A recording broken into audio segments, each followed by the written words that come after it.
नमस्कार, live India हर पल के खास कार्यक्रम हमारे प्रधानमंत्री में आज एक बार फिर से स्वागत है आपका। मैं हूं आपके साथ रेखा मिश्रा और आज हमारे प्रधानमंत्री में हम बात करेंगे पूर्व प्रधानमंत्री पीवी नरसिम्हा राव की।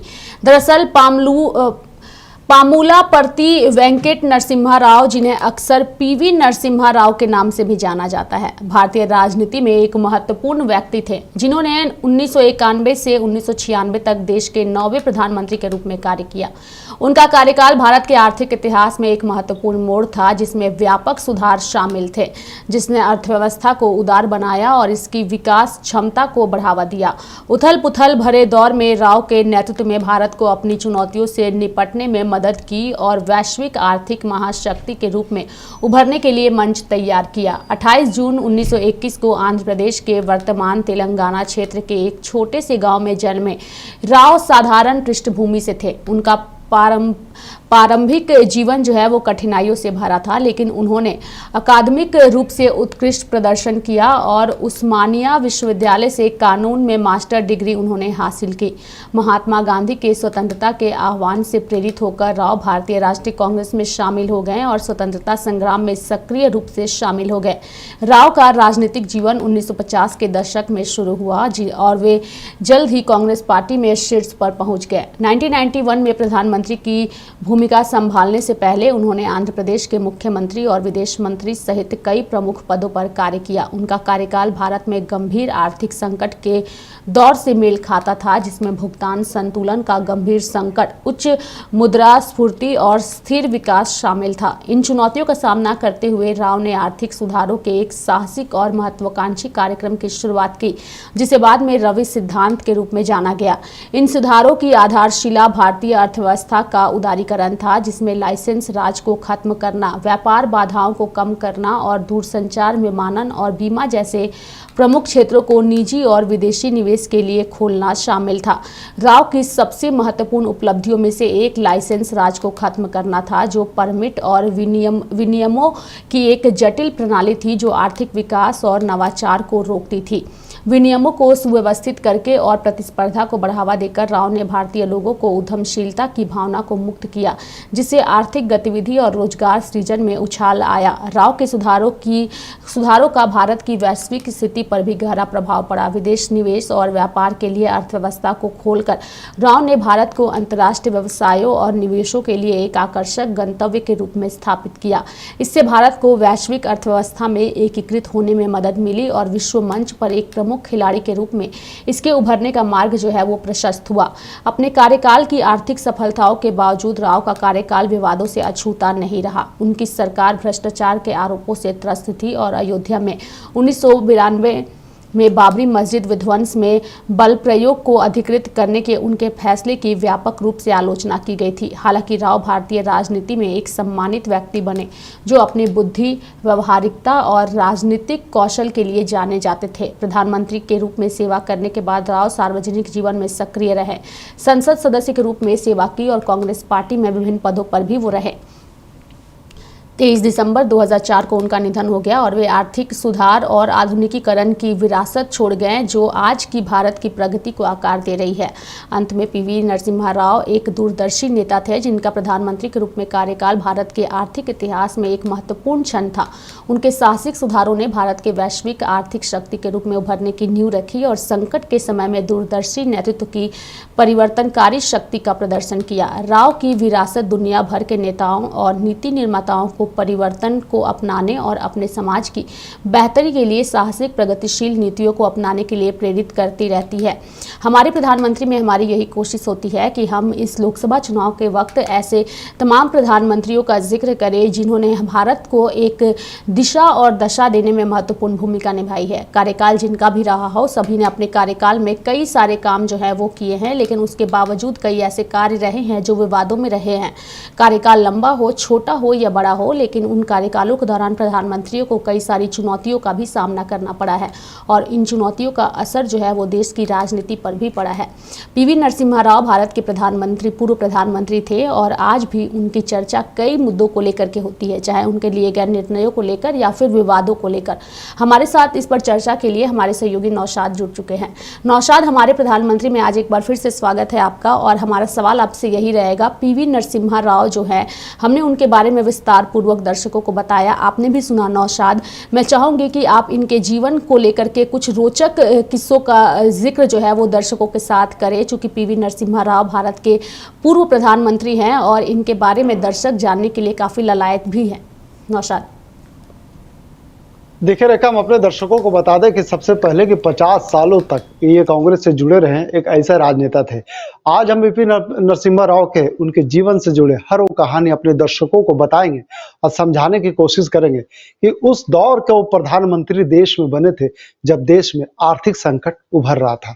तो चलिए शुरुआत करते हैं। हम कह सकते हैं कि पीवी नरसिम्हा राव ने भारत को आधुनिक भारत बनाने और आर्थिक रूप से मजबूत करने की दिशा में उन्होंने जो कदम उठाए थे, इसके लिए इतिहास हमेशा उन्हें याद रखेगा। उन्होंने देश के दरवाजे में वैश्विक बाजार के लिए खोले नीतियों में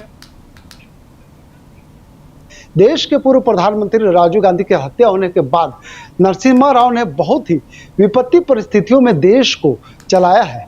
उन पर अपनी सरकार को बचाने के लिए कई आरोप भी लगे, पर उन कर्तव्यों को उन्होंने जितना देश के लिए किया उतने अपने आप में एक बहुत बड़ा रिकॉर्ड है रेखा। और कह सकते हैं कि 1991 में देश के अभूतपूर्व आर्थिक संकट से गुजर रहा था। नरसिम्हा राव की काबिलियत यही तक नहीं थी, उन्होंने जो हालात आज पाकिस्तान की है, हम अपने दर्शकों को बता दें कि उनकी काबिलियत इतनी अच्छी थी कि उन्होंने देश को समझा था कि किस हालात में देश है। हम जिक्र कर रहे हैं कि आज के हालात में, आज के डेट में जिस हालात में पाकिस्तान गुजर रहा है, उस हालात में भारत उस समय स्थिति में गुजर रहा था जबकि उनकी सरकार अल्पमत की सरकार थी। उनकी कई पार्टियों के प्रति जवाबदेही थी, पर चाहे आतंकवाद हो या कि खात्मा हो या देश की कूटनीति में गुणात्मक परिवर्तन उन्होंने तब किया जब देश को जरूरत था। उन्हें लग रहा था कि देश आर्थिक संकट से गुजर रहा और ऐसे स्थिति में उन्होंने भापा और खुद उन्होंने आज उनके बाद जब देश के जो प्रधानमंत्री बने थे मनमोहन सिंह, उस समय उन्होंने मनमोहन सिंह को सिफारिश किया और रात को लगभग 4:30 बजे जो विदेश यात्रा से आए थे, गवर्नर थे, 4:30 बजे फोन करके उनसे पूछते हैं कि मनमोहन जी क्या आप भारत में हैं। तो ऐसे में कह सकते हैं कि मनमोहन सिंह के जब नौकर फोन उठाया और कहा कि साहब सो रहे हैं, 4 बजे सुबह होने दीजिए तब आप बात कर लीजिएगा। लेकिन नरसिम्हा राव इतने गंभीर नेता थे कि देश के खातिर उन्होंने रात को कह सकते हैं कि सुबह 6 बजे एक बार फिर से फोन करते हैं और कहते हैं कि अपने मालिक को जगा दो देश के लिए। उन्हें कहना कि नरसिम्हा राव उन्हें याद किया। कह सकते हैं कि इतने गंभीर थे, उन्होंने मनमोहन सिंह को मजबूर किया देश का अगला वित्त मंत्री बनने में, और जब उन्होंने फाइनेंस वित्त मंत्री बना तो देश को संभालने में काफी अहम योगदान दिया। हम उन सब चीजों को आज जिक्र करेंगे और कहेंगे कि स्वतंत्र भारत के 9वें प्रधानमंत्री के रूप में नरसिम्हा राव को जाने और पहचाने जाते थे। उनका जन्म 28 जून 1921 को आंध्र प्रदेश के एक छोटे से गांव करीमनगर में हुआ था। रेखा, हम कह सकते हैं कि उनका पूरा नाम पामुलापति वेंकट नरसिम्हा राव था। यानी जो साउथ के लोग होते थे अपने नाम के साथ बीपी, ईपी बहुत ऐसे नाम लगाते थे। यानी बीपी नरसिम्हा राव राजनीति के अलावा कला, साहित्य, संगीत आदि क्षेत्रों में भी काफी माहिर थे।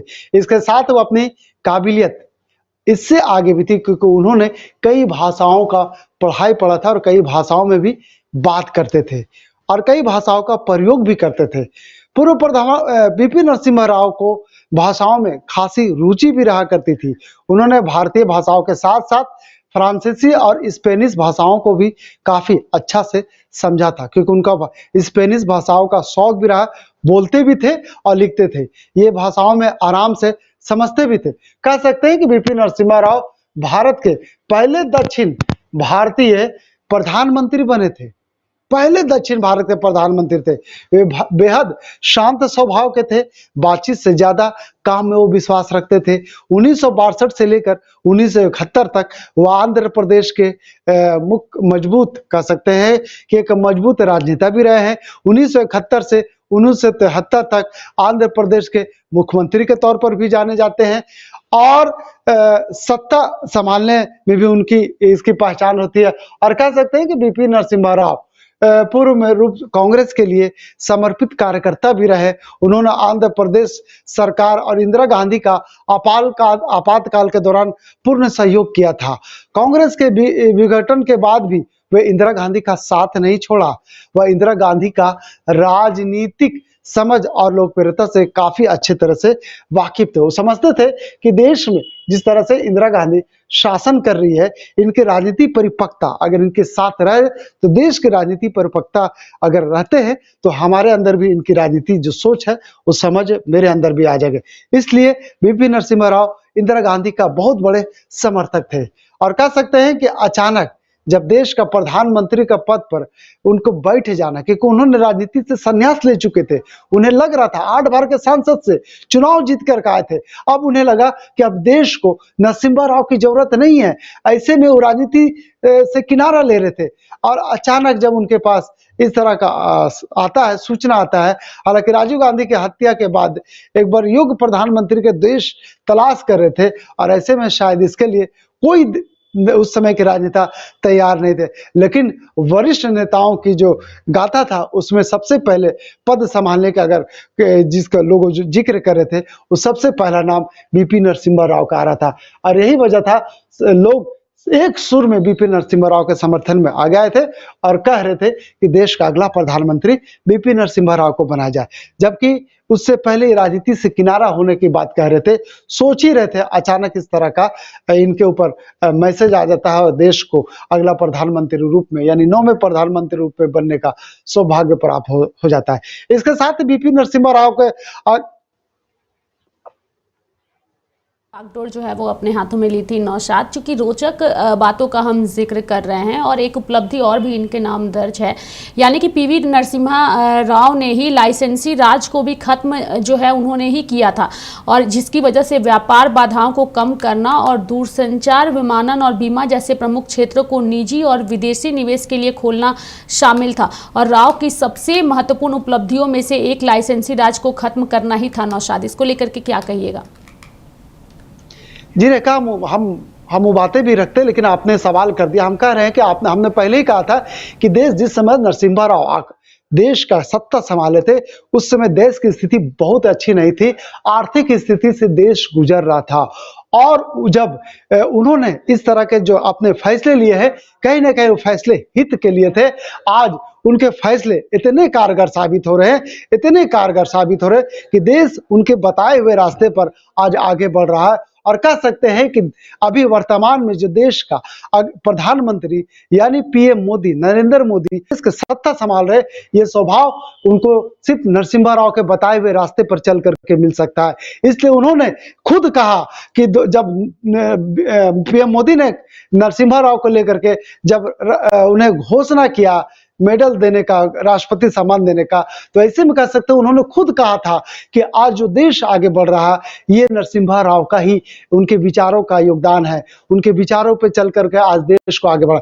तो नरसिम्हा राव देश के एक ऐसा नेता थे, दूरदर्शी नेता थे। उन्हें पता था कि देश जिस आर्थिक स्थिति से गुजर रहा है इससे उबरने के लिए उन्होंने जो सोच लाया, उन्होंने जो अपनी समझ को आगे बढ़ाया।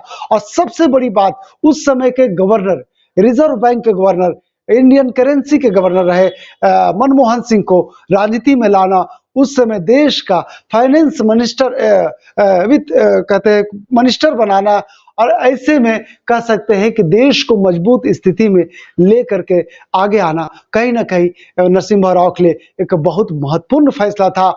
और उन फैसलों को देख करके आज देश आगे बढ़ रहा है। रेखा, हम कह सकते हैं कि नरसिम्हा राव की और कई ऐसी उपलब्धियां हैं जो देश कभी भुला नहीं सकते हैं। नरसिम्हा राव एक ऐसे राजनेता रहे हैं जिन्होंने देश को आगे ले जाने में हमेशा मदद किया है, देश को मदद किया और देश के राजनेताओं को मदद किया है। यही वजह है कि नरसिम्हा राव को युगों युगों तक याद रखा जाएगा। रेखा, हम इससे बढ़ने से पहले कुछ और बातों पर हम नजर डालना चाहेंगे।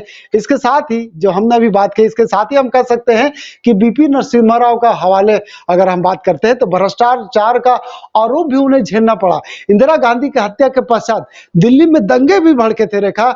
इसके लिए बीपी नरसिम्हा राव को चुप्पी दोषी माना जा रहा था, क्योंकि उनकी उदासीनता सबसे बड़ी उदासीनता थी और उस वक्त वो देश के गृह मंत्री भी थे। यानी उस समय जब देश में कई ऐसी स्थिति हुई थी तो नरसिम्हा राव पर उंगली भी उठाया जा रहा था, लेकिन नरसिम्हा राव बहुत शांत स्वभाव के व्यक्ति थे। उन्होंने कभी मुड़ करके जवाब नहीं दिया। इसके बाद दूसरा मौका आया था रेखा, जब बाबरी मस्जिद गिराए जाने के सवाल पर भी उन पर कई असफल पीएम का आरोप भी लगाते रहे। राजनीति से संन्यास लेने के बाद पूर्ण रूप से वे साहित्य में लिप्त हो गए थे। ऐसे में कह सकते हैं कि प्रधानमंत्री का सफर उनकी उतार चढ़ाव वाला रहा और भाषा पर एक अच्छी पकड़ होने के बावजूद भी उन्होंने जिस तरह से साहित्य की ओर जाने का विचार किया था, उपलब्धियां उनके नाम है तो कई गंभीर विवाद हैं जो जिनसे भी वो अछूते नहीं रहे हैं, चाहे वो उनकी सरकार पर भ्रष्टाचार के आरोप लगे हों या फिर अयोध्या में 1952 में बाबरी मस्जिद विध्वंस में बल प्रयोग को अधिकृत करने के उनके फैसले की व्यापक रूप से आलोचना की गई थी। अगर ये मामला भी क्यों ना हो नौशाद। जी रेखा, और इसके साथ हम थोड़ा सा उनके राजनीति कैरियर को भी चर्चा करें, क्योंकि जो हमारे दर्शक है हमारे प्रधानमंत्री को काफी गंभीरता पूर्वक देखते भी हैं और सुनते भी हैं और उन्हें कार्यक्रम बहुत बेहद पसंद भी आता है। इसलिए हम दर्शकों को साफ तौर पे हम बताना चाहते हैं और इसलिए कहते हैं, चाहे आपके द्वारा या मेरे द्वारा, इसलिए बताया जाता है कि दर्शक हमेशा डिमांड और मैसेज के द्वारा अपने कमेंट्स बॉक्स में कहते हैं कि आप इस कार्यक्रम को काफी प्रमुखता के साथ पेश कर रहे हैं, तो कम से कम डीपली जाकर के उनके बारे में बताने का प्रयास करें। हम वही कोशिश कर रहे हैं रेखा। थोड़ा सा हम अपने रूट को, अपने डाइवर्ट को चेंज करते हैं और राजनीति उनकी कैरियर है उसके बारे में थोड़ा हम चर्चा कर लेते हैं। बीपी नरसिम्हा राव स्वतंत्रता संग्राम में एक कार्यकर्ता के रूप में कांग्रेस पार्टी में शामिल हुए थे। बीपी नरसिम्हा राव आंध्र प्रदेश राज्य विधानसभा के सदस्य भी रहे थे और लोकसभा का आंध्र प्रदेश का प्रतिनिधित्व किए हुए हैं। उन्होंने 8 बार लोकसभा का चुनाव भी जीता है। बीपी नरसिम्हा राव ने 1980 से लेकर 1984 तक देश का विदेश मंत्री के रूप में भी उन्होंने कार्य किया है और ऐसे में कह सकते हैं कि उन्होंने भारतीय आर्थिक सुधारों का जनक भी कहा जाता है। भारत के 11वें राष्ट्रपति एपीजे अब्दुल कलाम ने उन्हें देशभक्त राजनेता के रूप में वर्णित भी किया है रेखा। और बीपी नरसिम्हा राव ने महाराष्ट्र के उन्नील से चुनाव लड़ा और उसमें 5 लाख वोट से जीत हासिल की थी रेखा। इसके अलावा उनके नाम कई ऐसे गिनीज बुक में शामिल है। तो बीपी नरसिम्हा राव ऐसे एक नेता रह चुके हैं जिनके कह सकते हैं कि पूर्व राष्ट्रपति एपीजे अब्दुल कलाम का हमने नाम लिया रेखा। एपीजे अब्दुल कलाम काफी प्रभावित थे उनके राजनीतिक जीवन से और उन्होंने कई ऐसे सफल ऑपरेशन किया है, इसलिए देश को देना चाह रहे थे उस समय और अंततः उन्होंने एपीजे अब्दुल कलाम ने दिया। लेकिन एपीजे अब्दुल कलाम जब राष्ट्रपति नहीं बने थे, जब देश के वैज्ञानिक थे और उस समय जब देश का प्रधानमंत्री बीपी नरसिम्हा राव थे, जब उनसे वार्ता हुई थी कई चीजों पर जब मंथन कर रहे थे तो इनके राजनीति से प्रभावित होकर उन्होंने कई ऐसे योगदान देश को दिया है और आज बीपी नरसिम्हा राव भी देश के लिए काफी कुछ दिए हैं रेखा। और कह सकते हैं एपीजे अब्दुल कलाम को तो देश युगों युगों तक याद रखेगा, कहीं भूल नहीं सकता। उन्होंने देश के कई ऐसे आग्नेय अस्त्र दे चुके हैं। और अगर हम बात करें बीपी नरसिम्हा राव के योगदान की रेखा, तो बीपी नरसिम्हा राव का व्यापक आर्थिक सुधारों के लिए उसमें कई सुधार करने 91 में भारतीय अर्थव्यवस्था को उदार बनाया और भारतीय अर्थव्यवस्था को अर्थव्यवस्था के रूप में विशेष रूप से पूर्व एशिया अर्थव्यवस्था के साथ एकीकृत किया था रेखा। और कह सकते हैं यही एक मूल था जो देश को उस समय आगे ले जाने का सबसे बड़ा कारण था। देश को आर्थिक जो कमजोरी से गुजर रहा था उस कमजोरी को उबारने का सबसे बड़ा यही कारण था। और दूरदर्शी होने के साथ साथ अर्थव्यवस्था में देश को मजबूत करने के लिए जिस तरह से बीपी नरसिम्हा राव ने काम किया रेखा, आज पूरा देश के साथ साथ पूरी दुनिया उसे याद रखती है। यही वजह है कि बीपी नरसिम्हा राव को पहले भी लोग याद करते थे, आज भी लोग याद कर रहे हैं, आने वाला वक्त भी लोग याद करेगा। आज हम लाइव इंडिया के तमाम दर्शक भी याद कर रहे हैं और ये जानने की कोशिश कर रहे रेखा इस कार्यक्रम के तहत से कि देश में अब तक जितने भी प्रधानमंत्री हुए हैं सबके कार्यकाल में जिन जिन कार्यों का हुआ है हम बखूबी उन्हें पहुंचाने तक, दर्शकों तक परोसने तक काम किया रेखा। और यही वजह है कि दर्शक के साथ साथ पूरे देश, दुनिया, तमाम लोग इस कार्यक्रम के माध्यम से जानने लगे हैं, पहचानने लगे कि देश के जितने भी प्रधानमंत्री अब तक जो बने हैं उनकी कार्यकाल के जो अच्छाइयाँ, उनकी जो परेशानियाँ, उनकी जो खूबियाँ क्या रही रेखा, इस कार्यक्रम से हम देने का कोशिश करते हैं और उसमें खरा उतरने का प्रयास भी करते हैं। जी रेखा। तरीके से आपने पीवी नरसिम्हा राव के जीवन की रोचक बातों, उनकी महत्वपूर्ण उपलब्धियां और उनके कार्यकाल के दौरान जो उन पर आरोप लगे भ्रष्टाचार के, साथ ही बाबरी मस्जिद से जुड़े तथ्यों के बारे में जिस तरीके से आपने बातों को रखा है, निश्चित तौर पर हम इस कार्यक्रम के माध्यम से तमाम प्रधानमंत्रियों को न केवल याद कर रहे हैं बल्कि उनके किए कार्यों को दर्शकों तक पहुँचाने का भी काम कर रहे हैं। बहुत बहुत धन्यवाद नौशाद हमारे साथ जुड़ने के लिए और तमाम जानकारियाँ देने के लिए। तो हमारे प्रधानमंत्री में आज हमने आपको पीवी नरसिम्हा राव के बारे में बताया, जो कि एक दूरदर्शी नेता थे जिनका प्रधानमंत्री के रूप में कार्यकाल भारत के आर्थिक इतिहास में एक महत्वपूर्ण क्षण था और इसी वजह से आज भी पीवी नरसिम्हा राव को याद भी किया जाता है। तो मेरे साथ हमारे प्रधानमंत्री में आज के लिए इतना ही, लेकिन आगे हम आपको इस कार्यक्रम में भारत के पूर्व प्रधानमंत्री अटल बिहारी वाजपेयी यानी कि भारत के 10वें प्रधानमंत्री के बारे में विस्तार पूर्वक रोचक बातों से अवगत कराएंगे। मुझे दीजिए इजाजत। नमस्कार।